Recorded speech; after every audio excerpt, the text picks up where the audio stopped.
ಮಾಡಿ ಶಾಪ ಪಡೆದಿರುತ್ತಲ್ಲ. ನಿರಾಕರಣೆ ಮಾಡಿದ್ದಕ್ಕೆ ಶಾಪ ಬಂತು ಅಂತ ಯಾರಾದ್ರೂ ಒಪ್ಪಿಯ? ದೋಷ ಇಲ್ಲದೆ ಇದ್ದಲ್ಲಿ ಶಾಪ ಬರುವುದು ಹೇಗೆ ಅಂತಲೇ ತರ್ಕ ಮಾಡಬಹುದು. ಹೀಗೂ ಆಗಿ ಹೋಯ್ತು. ಯಾವ ಮುಖ ಹೊತ್ತು ನನ್ನ ಅಣ್ಣನ ದರ್ಶನ ಮಾಡಿ, ಯಾವ ಮುಖ ಹೊತ್ತು ದೇವೇಂದ್ರ ಸುರಪತಿ ಕರುಣ ಕೇಳೈ ವ್ರತ ಮರುಕದಿರುವುದು, ಕರುಣ ಕೇಳೈ ವ್ರತ ಮರುಕದಿರು ಕರುಣಿಯ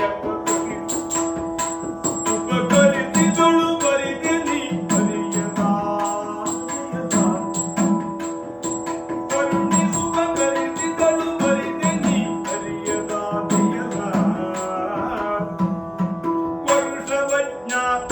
ಇರಲು ಸಾಧನವಾಯಿತು, ಪರುಷವಜ್ಞಾನದಲ್ಲಿರಲು ಸಾಧನವಾಯಿತು, ನರಸಂಗತನ ಬಲ ತಿಳಿಸಲು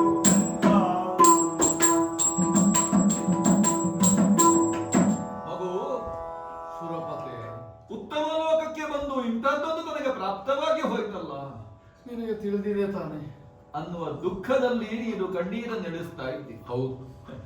ಯಾವ ಲೋಕದಲ್ಲಿ ಬೆವರಿಗೂ ಕಣ್ಣೀರಿಗೂ ಸ್ಥಾನವೇ ಇಲ್ಲವೋ ಅಲ್ಲಿ ನೀನು ಅದನ್ನ ಮಾಡ್ತಾ ಇದ್ದಿ. ನನ್ನ ಕಣ್ಣಿನಿಂದ ಇಳಿಯುತ್ತಾ ಇರುವ ಕಂಬನಿ ಅಂತರಂಗದಲ್ಲಿ ಹುಟ್ಟಿದ ಶೋಕದ ಪರಿಣಾಮ.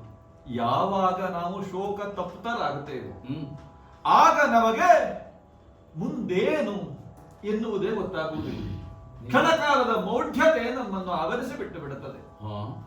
ಅದಿಲ್ಲ ಅಂತಾದರೆ ಕೆಲವರಿಗೆ ಬರುವ ಶಾಪ ವರವಾಗಿ, ಮತ್ತೆ ಕೆಲವು ವರವು ಶಾಪವಾಗಿ ಹೌದಾ ಆಗುವಂತಹ ಕ್ರಮವನ್ನು ನಾವು ಗಣಿಸ್ತೇವೆ. ವ್ಯತಿರೇಕ ಆಗ್ತದಂತೆ. ಅದಿಲ್ಲ ಅಂತಾದ್ರೆ ನಾರದರಂತಹ ಮಹರ್ಷಿಗಳಿಗೆ ನಿಂತಲ್ಲಿ ನಿಲ್ಲುವ ಸ್ಥಿತಿ ಇಲ್ಲದೆ ಹೋಗಲಿ ಎಂಬುವ ಶಾಪ ಬಂದದ್ದು. ಆದ್ರೆ ಜನಹಿತಕ್ಕೆ ಶಾಪವನ್ನು ವರವಾಗಿ ಧರಿಸಿರುವ ಹೌದಾ?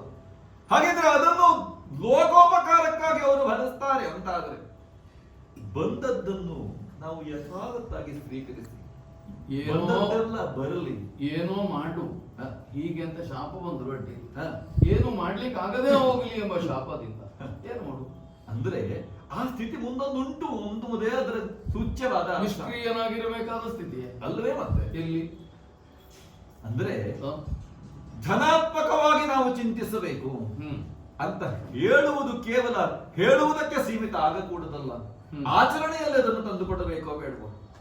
ಹೌದು, ಆಚರಣೆಯಲ್ಲಿ ಧರ್ಮವನ್ನು ಪಾಲಿಸಲಿಕ್ಕೆ ಹೊರಟದ್ರಿಂದ ಹೀಗೆ ಬಿಟ್ಟು ಬಿತ್ತು.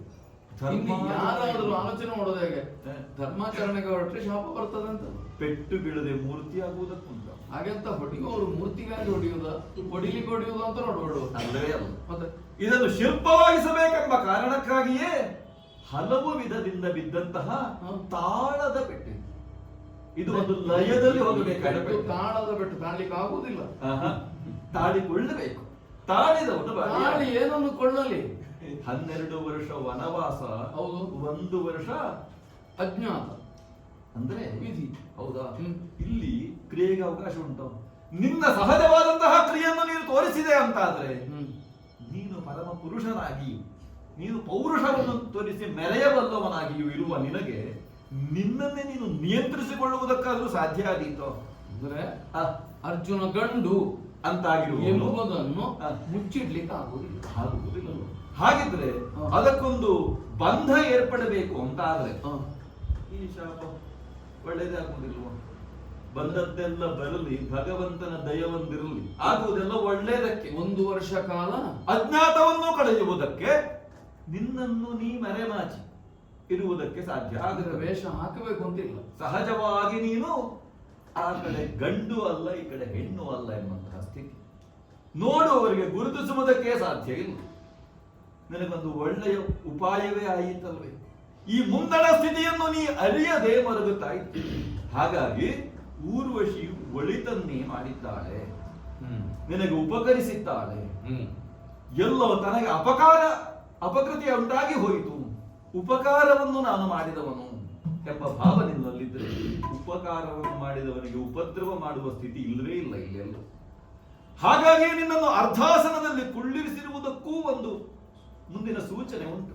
ಇದೀಗ ಶಾಪ ಮತ್ತು ವರ ಅಂತ ಹೇಳಿದನಲ್ಲ, ಊರ್ವಶಿಯನ್ನು ಕಳುಹಿಸಿಕೊಟ್ಟದ್ದು ಬೇಕು ಅಂತಲೇ ಅಲ್ಲವೇ ಮತ್ತೆ? ಇಂಥದ್ದಾಗಲಿ ಅಂತ ಅಂದ್ರೆ ಇದು ನಿನಗೆ ಬೇಕಾಗಿದೆ ಅಂದ್ರೆ ಅಂದ್ರೆ ಶಾಪ ಸಿಗ್ಲಿ ಅಂತ.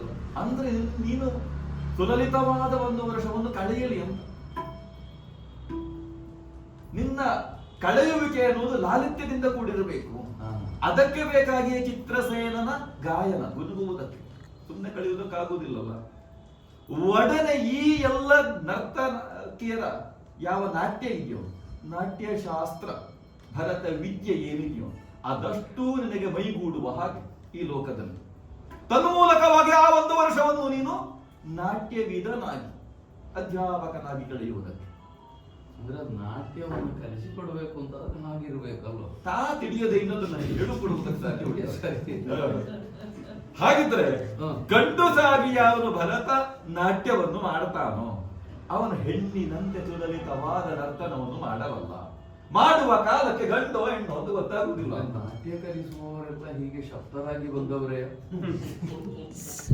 ಅಂದ್ರೆ ಅವರಿಗೆ ಶಾಪವಾದ್ರದ್ದು ವರರೂಪವಾಗಿ ಪ್ರಾಪ್ತಿಯಾಗಿದೆ ಅಂತ ಅರ್ಥ. ಈಗ ಅರ್ಧಾಸನವನ್ನು ಏರಿದ ಸ್ಥಿತಿಯನ್ನು ನಾವು ನೋಡುವುದಾದ್ರೆ ಇಲ್ಲೂ ಹಾಗೆ ದಾನವರು ಎಷ್ಟು ಕೇಳಲಿ, ತನಗೆ ಹಾಗೆ ಸಾವು ಬೇಡ, ಹೀಗೆ ಸಾವು ಬೇಡ ಅಂತ ಅವರು ಕೇಳುವ ವಿಧಾನದಿಂದ ಅವರು ಹೇಳುವುದೇನು? ನನಗೆ ಸಾವು ಹೇಗೆ ಬೇಕು ಅಂತ ತೋರಿಸುವುದೇ ಅಲ್ಲವೇ? ಹಾಗಿದ್ರೆ ಇಂದ್ರನಂತರಿರುವವರಿಂದ ಸಾವು ಯಾರಿಗೆ? ನಿವಾತ ಕವಚ ಕಾಲಕೇಯ ಅವರಿಗೆ, ಅಂಥವರ ಸಾವಿಗೆ ಇದು ಮುನ್ನುಡಿಯಾಗಬೇಕು. ಹಾಗಾಗಿ ನೋಟುಗರು ಹೇಳಿದ್ದೇನು? ಇಂದ್ರಾಸನದಲ್ಲಿ ಕುಳಿತಂತಹ ಇವರೀರುವರು ಯಾರು ಅಂತಲೇ ಗೊತ್ತಾಗುವುದಿಲ್ಲ.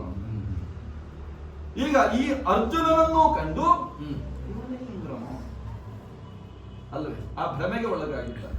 ಇಂದ್ರನಂತಿರುವವರಿಂದ ಅವನಿಗೆ ಸಾವು, ನಿವಾತ ಕವಚ ಕಾಲಕೇಯರಿಗೆ. ಪರೋಕ್ಷದಿಂದನೇ ಹೇಳುವುದು ಇಂದ್ರಿಯ ಸಂಯಮ ಉಳ್ಳವ ಅಲ್ವೇ?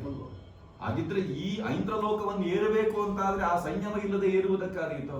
ಈಗ ಆ ಒಂದು ಪರೀಕ್ಷೆ ಅಂತ ನೋಡಿದ್ರು ಈ ತೇರ್ಗಡೆದಿನದ್ದು ಪತ್ರವಾಗಿ ಅಂಕಪತ್ರವಾಗಿ ಕಾಣುವುದಿಲ್ವೋ ಇವತ್ತಿನ ವೃತ್ತಾಂತ? ನಿಮಗೆ ಬೇಕಾದ್ದನ್ನು ಮಾಡ್ಲಿಕ್ಕೆ ಏನೆಲ್ಲ ಮಾಡ್ತೀರಿ. ಹಾಗಿದ್ರೆ ಕ್ಷಣ ಕ್ಷಣಕ್ಕೂ ಜೀವನ ಎನ್ನುವುದು ಪರೀಕ್ಷೆಯಿಂದ ಏರ್ಪಡುತ್ತದೆ, ಸಿದ್ಧಿಸಲ್ಪಡುತ್ತದೆ. ಹಾಗಿದ್ರೆ ಅಂದ್ರೆ ಈಗ ಅವರನ್ನು ಹೊಡೆದು ಮಲಗಿಸಿ ನಿಮಗೂ ಉಪಕಾರ ಮಾಡಬೇಕು. ನಾವೆಲ್ಲ ಅವರಿಂದ ಬಾಧಿತರಾಗುತ್ತಾ ಇದ್ದೇವೆ.